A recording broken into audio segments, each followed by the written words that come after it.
Hello नमस्कार दोस्तों, कैसे हो आप सब। आशा करता हूँ अच्छे होंगे और एक बार फिर से आप सभी का स्वागत है द ऑप्टिक्स क्लासेस की यूट्यूब चैनल पर।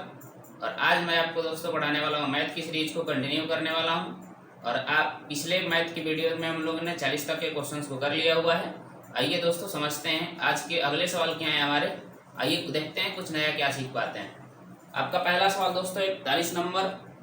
आपका 41 नंबर सवाल जो है, इसमें आपको माध्य के बारे में पूछा गया है दोस्तों।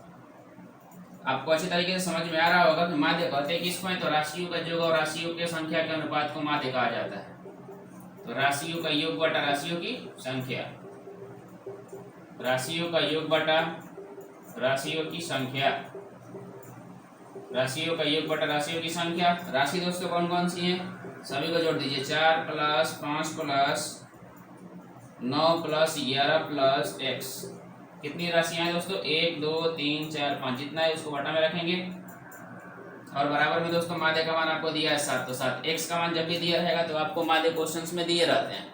तो माध्य जब क्वेश्चन में दिए रहेंगे तो माध्य जब क्वेश्चन में दिया रहेगा तो माध्य की तरफ में माध्य को लिखेंगे। बाकी माध्य के प्रोसेस में क्या होता है, राशियों का जो ऊपर और राशियों की संख्या मान नीचे। चलिए दोस्तों भाग करके देखते हैं। इसको गुणा करेंगे तो 7 5 35 आ जाएगा। इनको जोड़ने पर क्या आ जाएगा दोस्तों, ये 29 प्लस x हो जाएंगे। और x का मान क्या निकल कर जाएगा दोस्तों, 35 माइनस 29, जो कि आपका आंसर क्या निकल के आएगा 6। आशा करता हूं दोस्तों आपको ये चीजें समझ में आ गई होंगी। आइए चलते हैं अगले सवाल के ऊपर।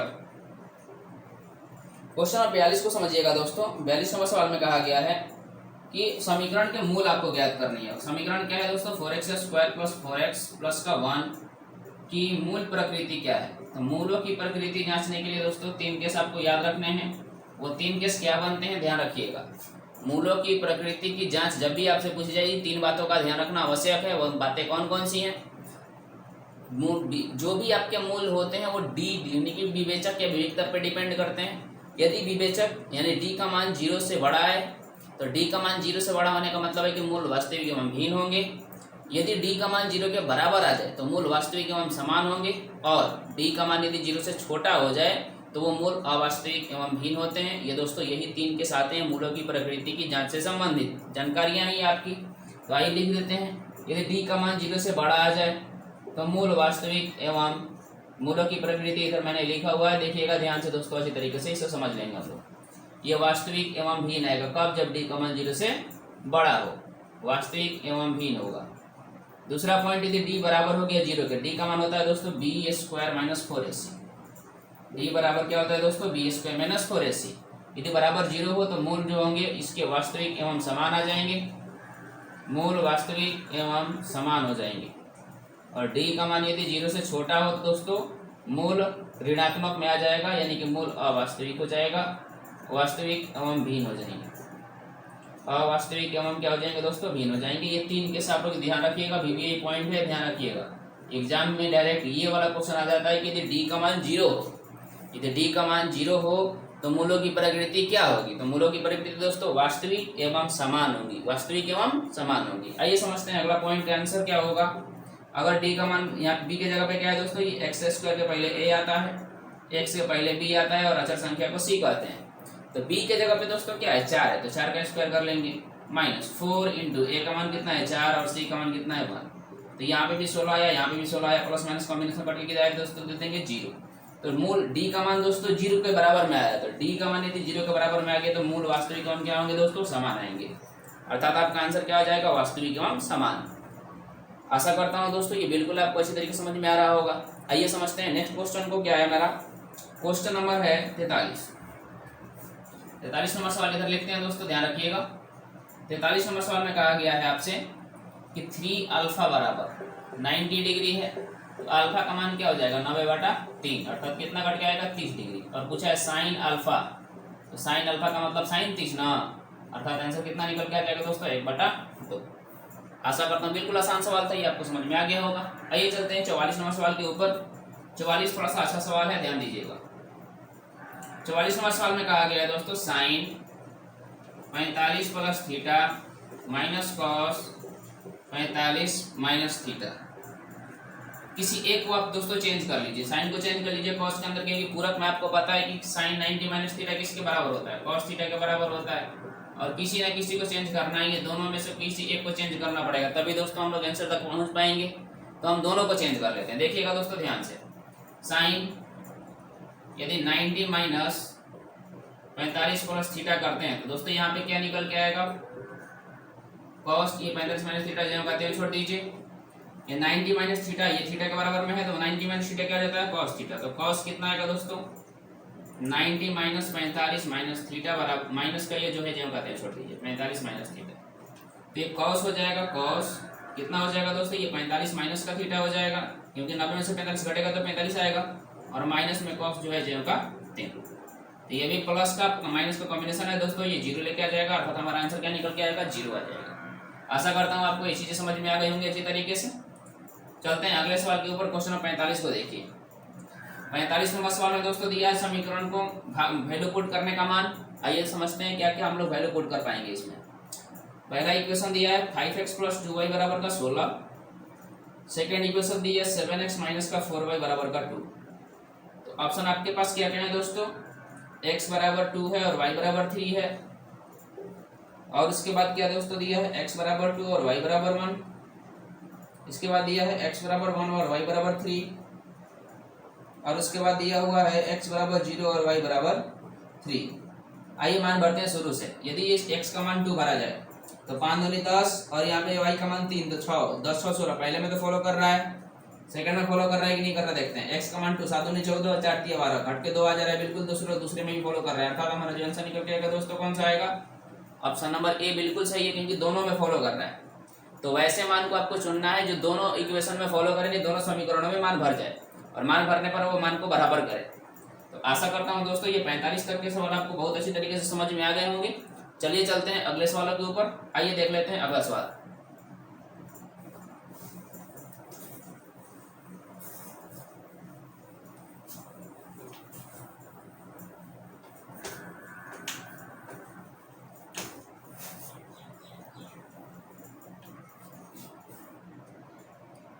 आइए दोस्तों क्वेश्चन नंबर 46 को समझते हैं। 46 समरूप त्रिभुज से संबंधित क्वेश्चन है। 46 नंबर अच्छा सवाल है।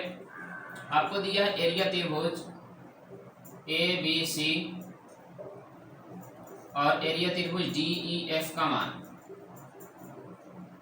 ये कितना दिया है दोस्तों, 36/49। जब भी आपको क्षेत्रफल से भुजाओं में जाना है तो क्षेत्रफल का मान दे दिया और भुजा पूछा है, तो भुजा में जब भी आप जाएं तो इनका रूट निकालना होता है, क्षेत्रफल का रूट। और भुजा से जब क्षेत्रफल में जाएं तो भुजा का स्क्वायर करते हैं तो क्षेत्रफल आता है। बात को समझ पाइएगा अच्छी तरीके से। भुजा का स्क्वायर करेंगे तो क्षेत्रफल निकलेगा, और उल्टा आना है तो क्या निकालना पड़ेगा, रूट निकालना पड़ेगा। मतलब क्या होगा कि क्षेत्रफल से आपको भुजा में जाना होगा तो आपको क्या निकालना पड़ेगा, उसका रूट निकालना पड़ेगा। चलिए दोस्तों रूट निकाल देते हैं। क्या आंसर आ जाएगा, 36 का वर्गमूल 6 होता है, 49 का 7 होता है, अर्थात अनुपात पूछा है संगत भुजाओं का, तो क्या निकल के आएगा आंसर दोस्तों 6:7। बिल्कुल आसान सवाल था, देखने में केवल बड़े क्वेश्चन है दोस्तों, तरीका को समझते चलिएगा, बिल्कुल बिना पेन के या पेंसिल कर पाएंगे। आइए दोस्तों चलते हैं अगला सवाल 47। 47वें सवाल में कहा गया कि एक त्रिभुज ABC दिया हुआ है आपको। दोस्तों ध्यान दीजिएगा क्वेश्चन पे, त्रिभुज ABC एक आपको दिया हुआ है, जिसके समानांतर BC के समानांतर भुजा एक DE दे दिया है। उसमें आपको दिया गया है AD/BD, यानी कि AD और BD का अनुपात दिया है 3:5, और आपसे पूछा है AC का मान इधर दिया है 5.6। दोस्तों ध्यान दीजिएगा, थेल्स परिमेय का कहने का मतलब होता है कि जब भी तीसरी भुजा के समानांतर को यहाँ पे भुजा खींची जाती है तो दोनों त्रिभुज समरूप हो जाते हैं, और समरूप त्रिभुज में भुजाओं का अनुपात समान होता है। तो भुजाओं का अनुपात समान होने का मतलब ये 3/5 है, तो अगला वाला भी 3/5 ही होगा, यानी कि AD/BD का मान जो आएगा, AD/BD का मान आएगा जो, वही AE/EC का मान होगा। दोस्तों ध्यान रखना। अब ध्यान दीजिए कि 5.6 क्या है, A से लेकर C तक है। अगर A से लेकर B तक जो मान होगा वही A से लेकर C तक होगा, तो A से B तक जाने के लिए हमको कितना जोड़ना पड़ेगा, तो 5 और 3 8 का मान ये दोस्तों दिया हुआ इधर। तो 8 का मान दिया है 5.6, तो एक यूनिट का मान कितना हो जाएगा, 5.6/8 हो जाएगा, अर्थात ये निकल के आया एक यूनिट का मान 0.7, यानी कि एक यूनिट का मान कितना हो जाएगा 0.7। तो आपसे पूछा है कि जो अनुपात इधर है वही अनुपात तो इधर होगा, तो ये अगर किसका मान पूछा था, AE का, तो AE का अगर अनुपात पूछे तो 3 से गुणा करेंगे, और 5 का मान पूछता है, यानी कि D यहाँ पे EC का मान पूछता तो यहाँ पे 5 से गुणा करते। तो आपसे क्वेश्चन में कहा गया है AE का मान क्या है दोस्तों, तो AE का मान क्या है, तो AE का मान देखिए कितना है, कितना यूनिट के बराबर है, 3 यूनिट के बराबर है, तो 0.7 में कितना से गुणा कर देंगे, 3 से, अर्थात जो आंसर निकल के आएगा दोस्तों कितना आ जाएगा, 2:1। आपको अच्छी तरीके से समझ में आ गया होगा। पूरे का मान दिया है, पूरे के बराबर में करेंगे, इसका मान दिया होता तो इसके बराबर कर दे, जिसका मान दिया है उसको तुलना उसी से कर देंगे, जो निकालना है उसे गुणा कर देंगे, वही आपका आंसर आ जाएगा। दोस्तों बात समझ में आ गया। चलिए आइए चलते हैं आगे की तरफ। क्वेश्चन नंबर 48 देखते हैं। 48 नंबर सवाल में कहा गया दोस्तों 10 सेंटीमीटर त्रिज्या वाली एक वृत्त की जीवा वृत्त के केंद्र पर समकोण बनाती है। वृत्त की जीवा, पहले ये वृत्त हो गया, ये इसकी जीवा हो गई और ये इसका सेंटर हो गया। और आपको पता है कि केंद्र से परिधि पर टच करने लंबाई को त्रिज्या कहते हैं, तो आर आ गया यहाँ पे। और ये इसका हो गया जीवा की लंबाई। ये क्या है दोस्तों, ये ओ है, ये ए है और ये बी है, तो ए बी हो गई जीवा। और ये समकोण अंतरित कर रही है, ध्यान रखिएगा केंद्र पर 90 डिग्री का कोण बन रहा है। और ये भुजा का मान दिया है 10। बात को अच्छी तरीके से समझ पाए होंगे। अगर इस तरीके से आप इसको देखें तो आर का मान 10 यहाँ पे और थीटा का मान 90 डिग्री, इसलिए और 90 डिग्री के सामने की भुजा को हम लोग क्या कहते हैं दोस्तों, कर्ण कहते हैं। बात को अच्छी तरीके से समझ पाइएगा, क्योंकि ये समकोण त्रिभुज बन चुका है और समकोण त्रिभुज में 90 डिग्री के सामने की भुजा को क्या कहते हैं, कर्ण कहते हैं। तो कर्ण का फॉर्मूला लगा दीजिए। कर्ण ए बी बराबर क्या आ जाएगा दोस्तों, तो root under O A square plus O B square, O A square plus O B square, मतलब क्या हो गया 10 का स्क्वायर प्लस 10 का स्क्वायर। ये हो गया 10 का स्क्वायर 100 प्लस 100, रूट में क्या आ जाएगा दोस्तों 200। अगर इसका वर्गमूल निकाले तो क्या निकल जाएगा 10 रूट 2 सेंटीमीटर, जो है आपका आंसर। तो ए बी जीवा है, जीवा की लंबाई कितनी आ जाएगी 10 रूट 2 सेंटीमीटर। आशा करता हूँ आप समझ पाए होंगे अच्छी तरीके से। 90 डिग्री का दोस्तों कोण बनने का मतलब है समकोण त्रिभुज बना और 90 डिग्री के सामने की भुजा को कर्ण कहते हैं। बाकी दो भुजाएं जो बचती हैं वो लंब और आधार होती है। आइए चलते हैं अगले सवाल के ऊपर। Question number 49। क्वेश्चन नंबर 49 देखते हैं। 49 नंबर क्वेश्चन में दोस्तों कहा गया है, क्वेश्चन अच्छा है, cos 60 degree into cos 30 degree minus sine 60 into sine 30। बिल्कुल आसान सवाल है दोस्तों, मान भर दीजिए। cos 60 का मान 1/2, cos 30 का मान √3/2, साइन 60 का मान √3/2 इंटू cos 30 का मान साइन 30 का मान 1/2। देखिएगा दोस्तों दोनों तरफ बराबर मान है, इसको भी गुणा करेंगे तो √3/4 आएगा, इधर भी माइनस में √3/4 है, तो पूरा मान बराबर है। माइनस करेंगे तो क्या दोस्तों निकल के आएगा आंसर 0। बिल्कुल आपको अच्छी तरीके से समझ में आ गया होगा। आइए चलते हैं क्वेश्चन नंबर 50। क्वेश्चन नंबर 50 में कहा गया रैखिक समीकरण का घात कितना होता है। दोस्तों बिल्कुल आसान सवाल है। रैखिक समीकरण का घात हमेशा दोस्तों 1 होता है। रैखिक समीकरण का घात कितना होता है दोस्तों, 1 होता है। बात को समझ पाए होंगे अच्छी तरीके से। 2-3 बातों को यहाँ पे ध्यान रखिएगा। यदि आपसे पूछा जाता है कि रैखिक समीकरण का घात कितना होता है 1, द्विघात समीकरण का घात कितना होता है 2, त्रिघात समीकरण का घात कितना होता है 3। अब घातों को कैटेगराइज करिएगा, और रैखिक थोड़ा सा उलझाऊ पॉइंट हो जाता है, इसी के चलते लड़के पकड़ नहीं पाते हैं। बात को अच्छी तरीके से समझिएगा। आप अच्छी तरीके से इन बातों को समझिए कि अगर घात 1 है उसको बोलते हैं रैखिक, जो कि दिखाया नहीं जाता है। तो रैखिक अगर समीकरण दिया है तो घात की संख्या 1 होगी। द्विघात समीकरण दिया है तो घात 2 होगा। त्रिघात समीकरण दिया है घात 3 होंगे। चतुर्घात समीकरण दिया है घात 4 होंगे। अच्छी तरीके से समझ पाए होंगे। आइए चलते हैं अगले सवाल के ऊपर। क्वेश्चन नंबर आपका है 51। 51 नंबर सवाल में दोस्तों आपसे कहा गया है,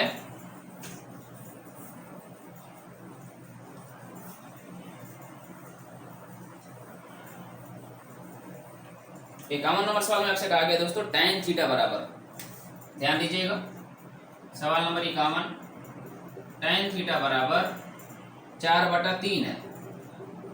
आपको पता है दोस्तों tan थीटा किसके बराबर होता है रेशियो में, लंब बटा आधार के बराबर में होता है। तो लंब और आधार दिया है, क्या नहीं दिया है, कर्ण, क्योंकि क्वेश्चन में पूछा गया sin theta plus cos theta. क्या पूछा दोस्तों, sin theta plus cos theta का मान आपसे पूछा गया है। तो आइए देख लेते हैं क्या होगा मान। तो लंब और आधार दिया है, कर्ण अगर निकालना है आपको, कर्ण का फॉर्मूला लगा दीजिए, लंब स्क्वायर प्लस आधार स्क्वायर दोस्तों। तो कितना हो जाएगा 4 का स्क्वायर प्लस 3 का स्क्वायर, तो कितना आ जाएगा 16 प्लस 9, कितना रूट आ जाएगा दोस्तों 25, और 25 का वर्गमूल निकालेंगे तो कितना यूनिट आ जाएगा, कर्ण का मान 5। बातों को ध्यान से समझिएगा। साइन थीटा का फॉर्मूला क्या होता है दोस्तों, साइन थीटा बराबर होता है लंब बटा कर्ण, और प्लस में कॉस का मान क्या होता है, आधार बटा कर्ण। तो लंब का मान कितना है यहाँ पे हमारे पास 4, कर्ण का मान कितना आया है 5, प्लस आधार का मान कितना है यहाँ पे 3, कर्ण का मान कितना है 5। तो 4 प्लस 3/5 अर्थात आंसर निकल के जो आएगा दोस्तों कितना बन जाएगा 7/5 बन जाएगा। आशा करता हूँ समझ पाए होंगे। बिल्कुल आसान सवाल था। लंब आधार कर्ण पे ही पूरी त्रिकोणमिति के रेशियो कंप्लीट काम करते हैं। आपको अच्छी तरीके से ये समझ में आ गए होंगे। tan थीटा होता है लंब बटा आधार, क्या नहीं दिया है कर्ण, क्योंकि कर्ण की रिक्वायरमेंट इसलिए क्योंकि साइन में कर्ण आते हैं। साइन का फॉर्मूला में लंब बटा कर्ण, कॉस का फॉर्मूला में आधार बटा कर्ण, दोनों में कर्ण आना है। इसलिए हमने कर्ण को निकाल दिया। कर्ण बराबर होता है लंब स्क्वायर प्लस आधार स्क्वायर। आशा करता हूँ समझ पाए होंगे, आपको ये चीज़ें बहुत अच्छी तरीके से समझ में आ रही होंगी। आइए चलते हैं अगले सवाल के ऊपर, क्वेश्चन नंबर 52। दोस्तों 52 नंबर सवाल ये है, 52 नंबर सवाल थोड़ा बड़ा सवाल है दोस्तों, ध्यान रखिएगा। Cosec theta minus cot theta का होल स्क्वायर बराबर में क्या दोस्तों आएगा, ध्यान रखना। इसका डायरेक्ट आंसर आप याद रखेंगे, इसको हम डिटेल में हल कराएंगे। 8.4 के 5 नंबर का पहला ही सवाल आपको ये दिया गया होगा और सिद्ध करने वाला पॉइंट है, आपको समझ में आ गया होगा। अगर आप इसको हल करने के लिए देखते हैं तो इस तरीके से आपको हल करना पड़ेगा। कॉस थीटा को लिखेंगे 1/sin थीटा माइनस कॉट को लिखेंगे कॉस थीटा बटा साइन थीटा और इसका स्क्वायर करना पड़ेगा आपको। लघुत्तम ले लीजिए दोस्तों, क्या आ जाएगा साइन थीटा, ऊपर में क्या आएगा 1 माइनस कॉस थीटा, और पूरे का होल स्क्वायर का मतलब क्या है दोस्तों, दोनों का स्क्वायर है। तो दोनों का स्क्वायर है तो इसको लिख दीजिए 1 माइनस कॉस थीटा का। तो दोस्तों 1 minus cos theta into 1 minus cos theta हो जाएगा। ये sine square theta 1 square minus sine cos square theta के बराबर हो जाता है। तो दोस्तों ये 2 बार लिखा हुआ है, ऊपर जम करते हैं लिख देंगे। ये एक ए स्क्वायर माइनस बी स्क्वायर बन गया। तो फॉर्मूला आपको पता है, ए स्क्वायर माइनस बी स्क्वायर बराबर ए प्लस बी इंटू दोस्तों ए माइनस बी होता है। सेम टू सेम मैंने उस तरीके से लिख दिया, एक बार प्लस में और एक बार माइनस में लिख दिया हुआ दोस्तों। तो माइनस वाला मान दोनों कट जाएंगे, ऊपर नीचे है। ये आंसर क्या निकल के आएगा 1 माइनस कॉस थीटा बटा 1 प्लस कॉस थीटा। बिल्कुल आप समझ पाए होंगे दोस्तों। आइए चलते हैं अपने अगले सवाल के ऊपर। क्वेश्चन नंबर आपका है 53 नंबर सवाल में दोस्तों है।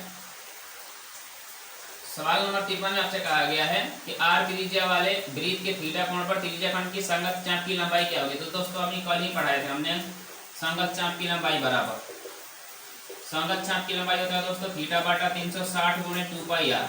तो हो जाएगा आंसर 2 पाई आर थीटा बटा 360। ये आपके क्वेश्चन का क्या हो जाएगा दोस्तों, उत्तर हो जाएगा। बिल्कुल आपको ये सेम टू सेम फॉर्मूला दे दिया हुआ है। तो चाप की लंबाई बराबर होता है थीटा बटा 360 गुणे 2 पाई आर या फिर 2 पाई आर थीटा बटा 360। आइए चलते हैं अगला पॉइंट, क्वेश्चन नंबर 54 नंबर सवाल में दोस्तों आपसे कहा गया है सेक 11 डिग्री और कॉसेक दोस्तों 59 डिग्री दिया हुआ है। 59 नहीं सॉरी दोस्तों 79 डिग्री। तो कॉसेक 79 डिग्री, जो आपको सारे क्वेश्चन साइड में लगे हुए दिख रहे होंगे। तो सेक 11 डिग्री और कॉसेक 79 डिग्री। आपको पता है कि कॉसेक का उल्टा पूरक जो होता है, सेक का पूरक कॉसेक और कॉसेक का पूरक सेक होता है। किसी एक को चेंज कर लीजिए, ऊपर वाले को चेंज करते हैं। सेक 90 में से कितना घटाएं कि 11 हो जाए, तो 79 घटाना पड़ेगा दोस्तों। बाटा में जो है कॉसेक 79 है, जो कहते हैं लिख देंगे। तो चेंज करेंगे तो दोस्तों सेक का उल्टा कॉसेक आ जाएगा, तो कॉसेक 79 डिग्री और बाटा में कॉसेक 79 डिग्री। तो कट के दोस्तों क्या आंसर आएगा 1। ये तो हो गए कलम लगाने के तरीके। बिना कलम कैसे लगाना है देखना है, सीधे 11 और 79 जोड़ के 90 हो रहा है बिल्कुल। और सेक का उल्टा कॉसेक होता है, डायरेक्ट आपका आंसर कितना आ जाएगा दोस्तों 1 आ जाएगा। आशा करता हूँ समझ पाए होंगे। चलिए चलते हैं अगले सवाल के ऊपर। आपका अगला सवाल है क्वेश्चन नंबर 55 नंबर सवाल दोस्तों थोड़ा अच्छा सवाल है, देखते हैं इसको किस तरीके से आप बना पाएंगे।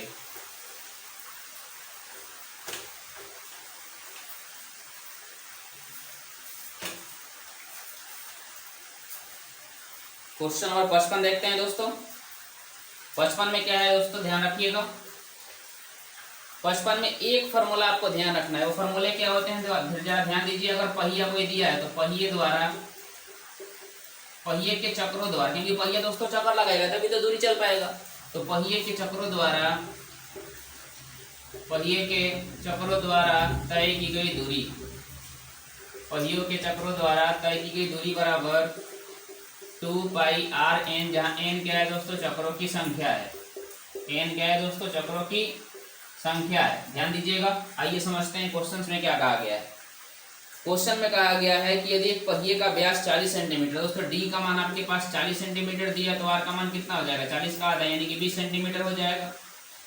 आगे क्या कहा गया है, तो 176 मीटर की दूरी तय करने में, दोस्तों ध्यान रखना यहाँ पे यूनिट सेंटीमीटर में है और आपको मीटर में जाना है। दूरी कितना दिया है, दूरी दिया है 176 मीटर। अगर इसको सेंटीमीटर में चेंज करें तो 176 गुणा क्या आ जाएगा 100, ये आएगा सेंटीमीटर के अंदर।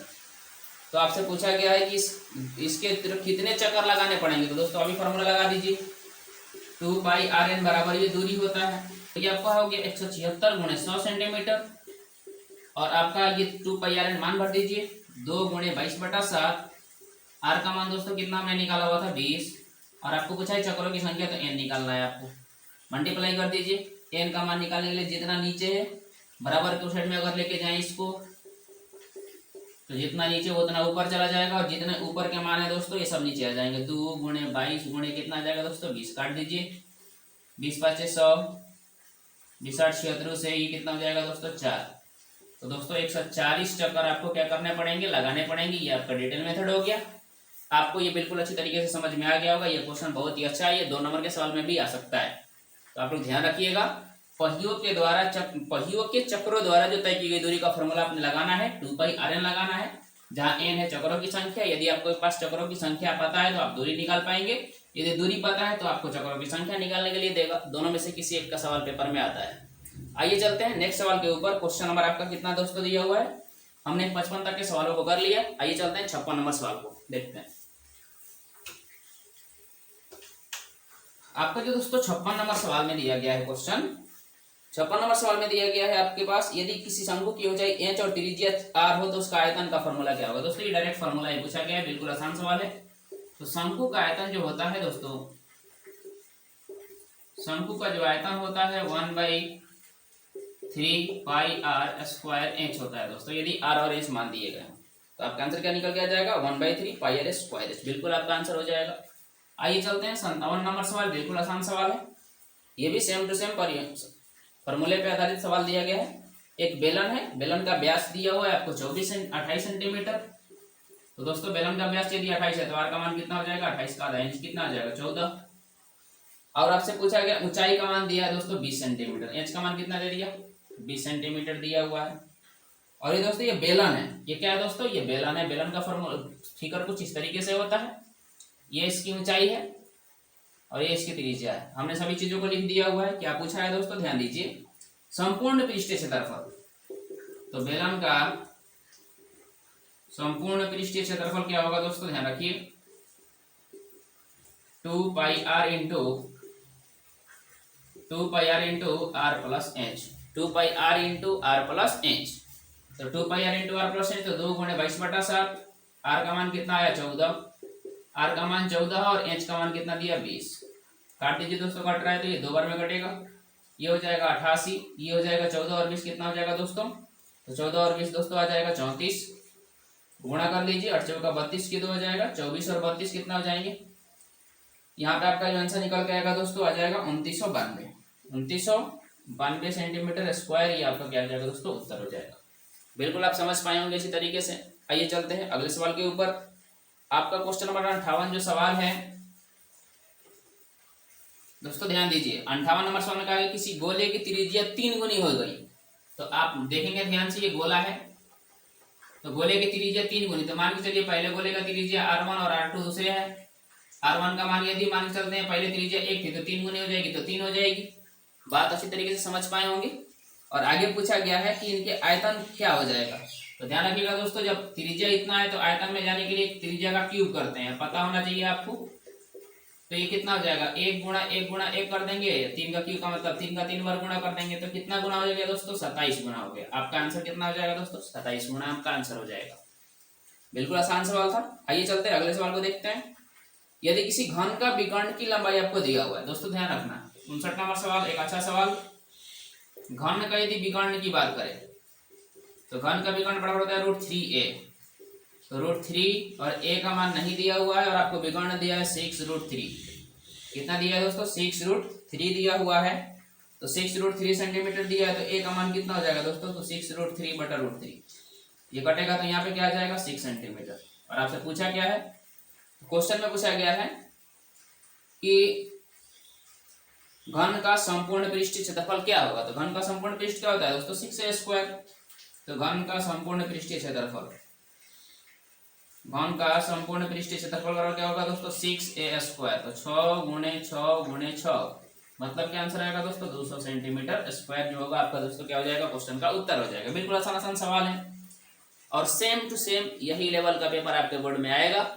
और मेरी फुल गारंटी रहेगी कि ये पूरा 100 क्वेश्चन करने के बाद आपके 100 में 50 क्वेश्चन बिल्कुल आसानी से आप कर पाएंगे। प्रोसेस को केवल आप समझते चलिएगा, ये मेरी 100% गारंटी है कि पढ़ा देने के बाद में आपको ये सारी चीजें यदि समझ में आ जाती हैं तो आपको 50 में 50 लेने से कोई नहीं रोक सकता है दोस्तों। तो चलिए आइए चलते हैं अगले सवाल के ऊपर, क्वेश्चन नंबर 60 को देखते हैं।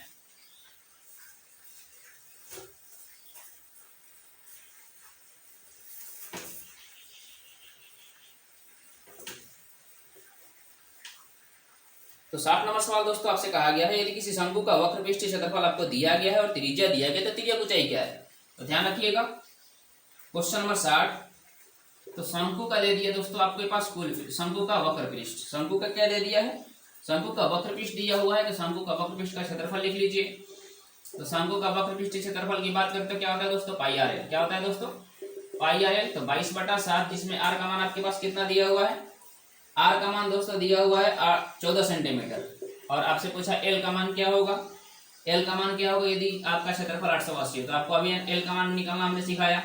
880 बराबर किससे लेके आएंगे? तो नीचे वाला ऊपर आ जाएगा और ऊपर वाले दोनों कहाँ चले जाएंगे? नीचे चले जाएंगे। काटिए दोस्तों, 22 को काटना 40 बार में काटा, 7 दूनी 14 कट गया, 20 दूनी 40 कट गया, अर्थात जो एल का मान आया हमारे पास कितना सेंटीमीटर का आया दोस्तों? बिल्कुल आपको समझ में आ गया होगा, 20 सेंटीमीटर का। ये तो बस केवल गुणा भाग का खेल है, आपको बिल्कुल अच्छी तरीके से एल का मान निकालना आ गया होगा। आइए चलते हैं नेक्स्ट सवाल के ऊपर, क्वेश्चन नंबर देखते हैं दोस्तों 61। निर्देशांक ज्यामिति का सवाल है, ध्यान दीजिएगा। यदि वृत्त के व्यास के सिरों के नियामक 2, 3, वृत्त के व्यास के सिरा, ये वृत्त हो गया, ये व्यास हो गया, मान के चलते हैं पहला सिरा ए है, दूसरा सिरा बी है। तो सिरा के नियामक दिए गए हैं आपके पास 2 और 3, और यहाँ पे दिया है 6 और 7। तो क्या पूछा दोस्तों?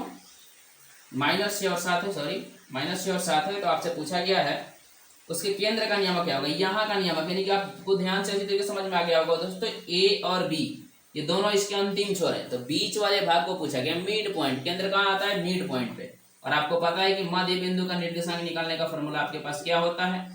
पहला मान होता है x1 y1, दूसरा मान होता है x2 और y2। तो आपसे पूछा केंद्र का नियामक क्या होगा? तो मध्य बिंदु का निर्देशांक निकाल दीजिए। तो मध्य बिंदु का यदि निर्देशांक आप निकालते हैं, तो मध्य बिंदु का निर्देशांक दोस्तों क्या हो जाएगा? तो x1 plus x2 y2 x का मान आता है, और y1 प्लस y2 दोस्तों y का मान आता है। तो मान भर दीजिए जरा, क्या क्या आएगा? इधर मान भर लेते हैं दोस्तों, देखिएगा x1 का मान कितना हो जाएगा हमारे पास 2, यहाँ पे देखेंगे तो प्लस माइनस का 6 बटा का 2, x का मान निकल चुका होगा 3 प्लस 7/2, ये y का मान निकल चुका होगा। तो देखिएगा दोस्तों ये कितना आ रहा है? 2 में से 6 गया तो ये माइनस का 4/2 आएगा, इधर माइनस का 4/2 हो जाएगा, और ये हो जाएगा 10/2। काट के आंसर लिखेंगे दोस्तों, ये 2 बार में कटेगा, ये 5 बार में कटेगा, अर्थात जो आंसर निकल जाएगा -2,5, ये हमारे क्वेश्चन का क्या हो जाएगा? उत्तर हो जाएगा। आशा करता हूं दोस्तों आपको ये बिल्कुल समझ में आ गया होगा। आइए चलते हैं अगले सवाल के ऊपर।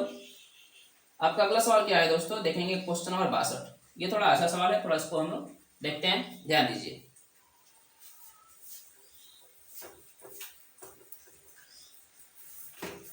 दोस्तों 62 नंबर सवाल में जो आपसे कहा गया है कि एक एबीसी है, एक एबीसी जो त्रिभुज है, एबीसी एक त्रिभुज दिया गया है, जिसमें बीसी के समानांतर दोस्तों एक पीक्यू भुजा लिया गया है।